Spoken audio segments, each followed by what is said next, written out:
Right. Let's see. Hold on a sec. All right.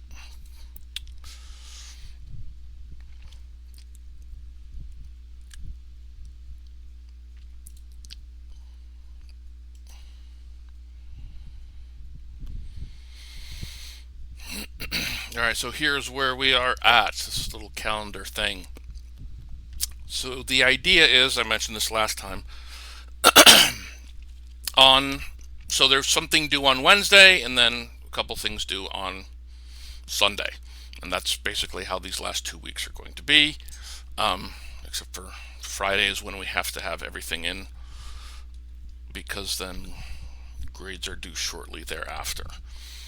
So we're working on and putting together this last essay, which I'm hoping is the easiest essay, um, in the sense that it's basically just a regular, straight up like research paper. And so in theory, you should have all the sources that you need. You should know sort of what you're going to, and I'll talk about that today, sort of what you're going to be talking about or the argument that you're going to be making. And you should be pretty familiar with the subject at this point. This is the hope anyway. So, so the thing that's due on Wednesday is the outline. And there's a discussion post, and then there is the rough draft, which is due on Sunday. So I'll talk about this outline business. Let me see if I can open this outline. So you might want to copy and paste part of your outline. So I tried to do this essay a little bit differently. Okay, yeah. My example one in a minute, I guess. All right, so if you copy and paste it. So steps one, like 1, 2, 3, 4, I was just pose them as questions, right? That you can find out, you can answer. So, a few sentences, you're trying to just make sure that you're identifying the main things that you're going to talk about in the essay. The other part should be used, or here's how I envision it, right? So you sort of create all these answers for these questions 1, 2, 3, and 4, and then you are basically trying to put together elements that you'll actually use when you write the rough draft, like quotes from sources. The first thing people want to find, or you want to tell, so to get someone interested in this essay, right, you want to tell like a little story of some sort, like a real story, obviously, like from real life, that helps you illustrate the change that you're going to be talking about in the essay.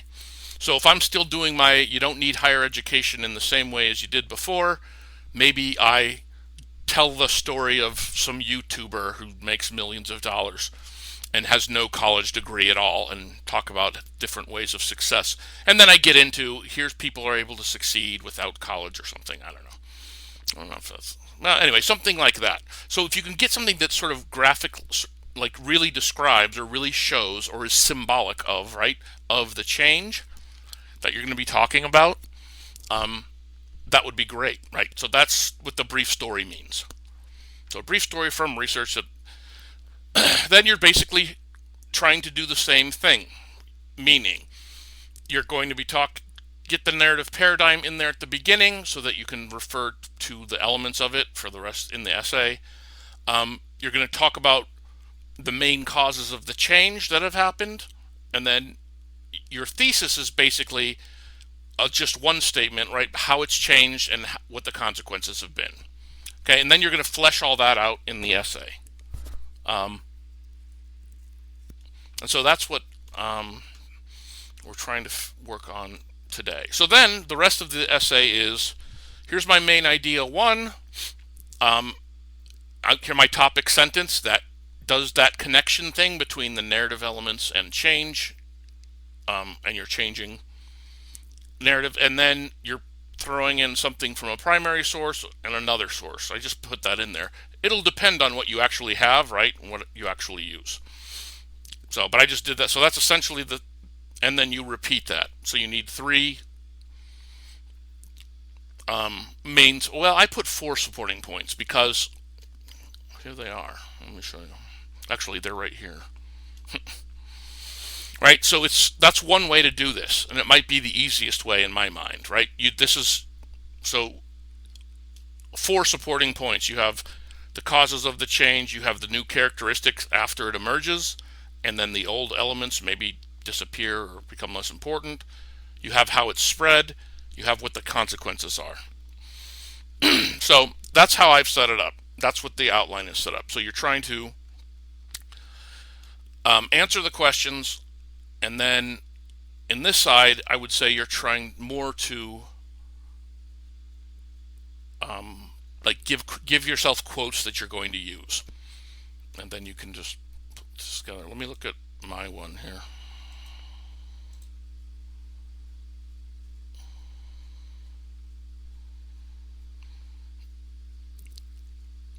Right. So the 4 questions, I just think they're very useful for you to get a handle on sort of the main elements. Right. You've done the whole thing about the traditional narrative. So now you're working on the changing narrative. And so I try to be like, here are the things that cause the change, right? The main change elements for college, the internet and information, tuition costs, computer and tech devices. Those are going to be the changing things. And I end up being like, all right, mostly the technology is the big thing. But main characteristics of the new narrative: college degree is not enough to get a good job. Old jobs disappear, new jobs emerge. A person needs graduate school, technical training, technological skills. Like this is that theory that the bachelor's degree is like the high school degree used to be, I guess, but before my time. Anyway, that's sort of the new narrative, right? We don't. That's not just enough. You're not getting a job as a middle manager at an insurance company and staying there for 30 years. It's just not happening. Competition with other countries is a new thing. We now worry about that. As far as education goes, we need to be like competitive economically, technologically. College is not the only place to find information, but there's also widespread misinformation. So that's a characteristic of the my new narrative. And laptops, smartphones, and college is not necessarily location specific anymore because you can do it online. It's spread by advertisements. Computer tech companies sort of spread the benefits of technology, right? And so this is sort of spreading the new narrative of how technology is important and how college is not the most important thing as it used to be. Employers want skilled workers. I can talk about famous people who've dropped out, I guess, just to highlight the fact that the many jobs in the tech industry, in theory, you don't absolutely need a college degree. But anyway, YouTube, other ways to succeed, and consequence. There's a liberal arts decline. Fewer jobs for liberal arts majors. Fewer jobs of liberal arts related degrees, like lawyers and professors. Like it's harder for those people to get jobs than it was in the past. The rise of the gig economy. People have several jobs. These are the consequences of it. Anyway, so that's my idea for these 4 sections. And then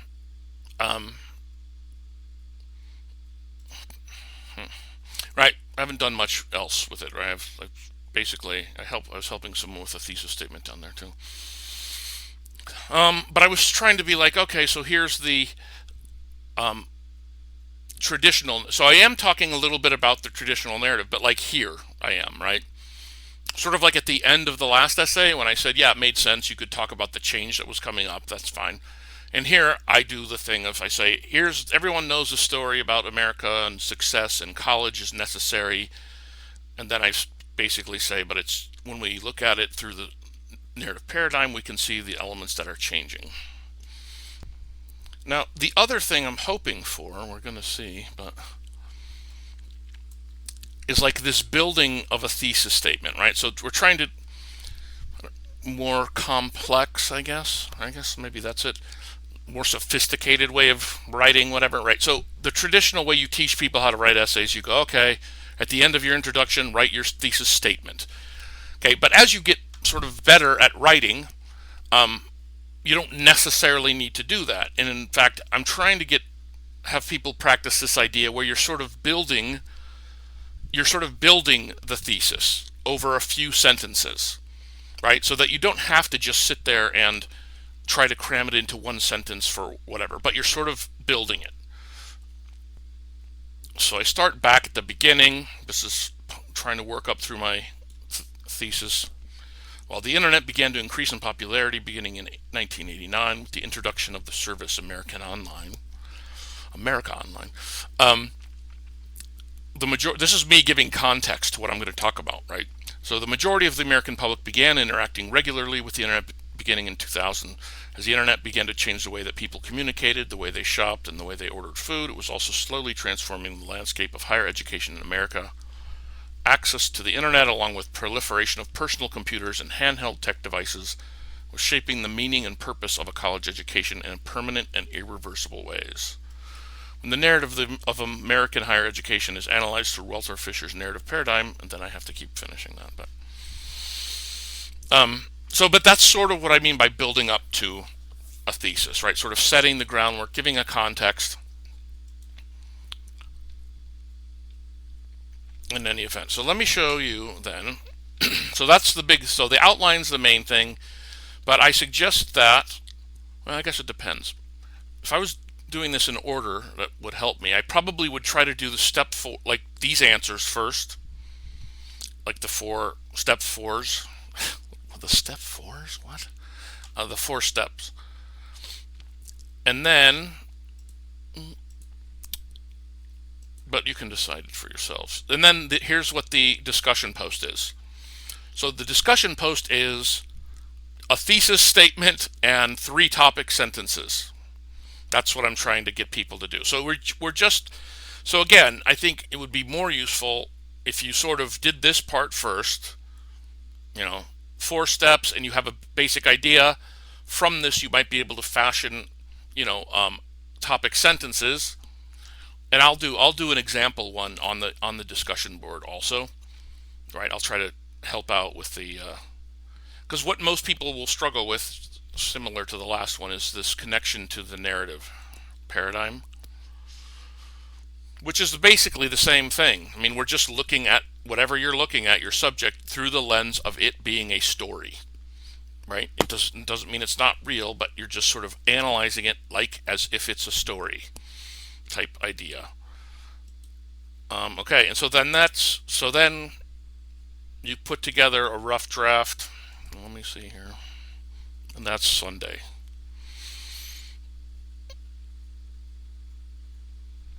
Okay, here are so this is the final draft thing. I put it on here. So the final draft of this essay by itself, 5 to 6 pages.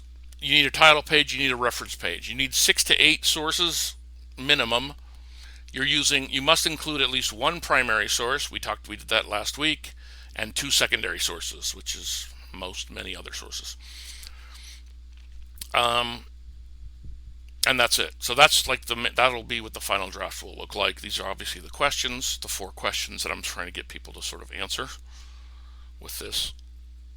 So outline for Wednesday, the discussion board, and a draft for Sunday. And then we'll meet on Monday, I guess. That'll be all right, because then I'll probably do the peer review thing very similar to how I did it this time, or the last time, right? Pairing people up, sending you copies of the essays with the sheet so that you can get that done and submitted by Wednesday. I will, by Wednesday, have commented on or made suggestions on your essay, your rough draft.